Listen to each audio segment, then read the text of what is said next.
programang ito ay rated SPG. Striktong patnubay at gabay ng magulang ang kailangan. Maaaring may masiselang tema, lengguwahe, karahasan, sexual, horror o droga na hindi angkop sa mga... I don't trust those people. Neither of them, the mother nor the daughter. I don't trust them both. Tuluyan na ngang nawala ng tiwala itong si Giselle dito kay Zoe at lalong-lalo na dito kay Moira dahil prime suspect pa rin ni Giselle itong si Moira sa pagkawala nga dito ni Don Pepe, lalo na ngayon na may puwerba na sila dahil dito kay Balahadja na pinatunayan nga dito ni RJ na magkasabwat ang dalawa dahil sa naalala ni RJ na itong si Balahadja ang binayaran ni Moira na itago itong CCTV footage sa nangyari ngang aksidente kay Doc RJ. At dito naman na nagtanong itong si Doc Ray sa kanila kung alam ba daw ito ni Zoe na may operation silang gagawin dito sa mga kidnappers. At dito naman na hindi sumang-ayon itong si Giselle na ipaalam kay Zoe dapat daw ay hindi niya dapat malaman dahil alam niya nakakontraba pa rin ni Moira itong si Zoe. Kaya mas maigi na wala nga munang makakaalam sa kanilang gagawin at tanging si Annalyn nga ang nakakaalam.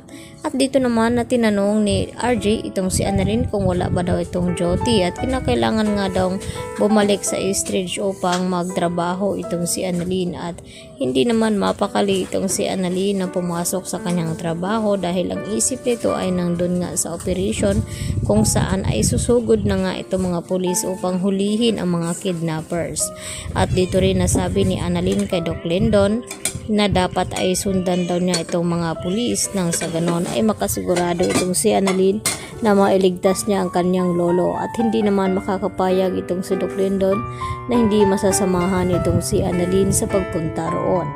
Kaya dalawa nga silang nagtungo sa lugar kung saan ay susugod na nga itong mga pulis. Subalit na makarating sila doon ay hindi nga inasahan ni Annalyn ang kanyang makita dahil sa tulay pa lamang ay nakita niya na marami nga ang mga tao na naroon dahil inabot na nga sila ng gabi.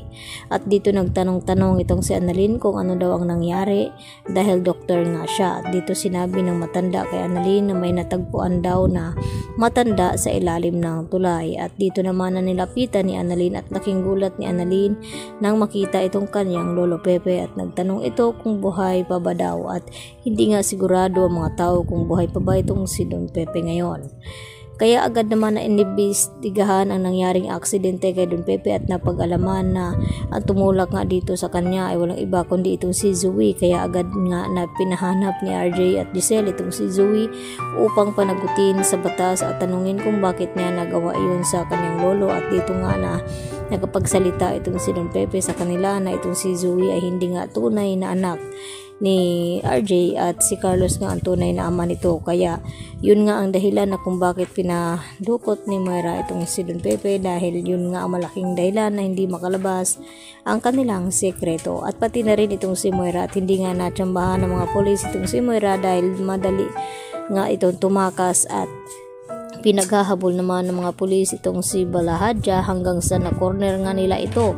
At dito na rin napagsisihan ang husto ni Zoe dahil mabubulok na nga ito sa kulungan at nagmamakaawa ito na wag daw siyang ipakulong. At dito na sinabi ni Giselle kay Zoe na hintayin na lamang niya na magsama-sama sila dito ni Moira at pati na rin itong si Carlos Benitez. Yan ang ating pakatutukan bukas sa Abot Kamay na Pangarap.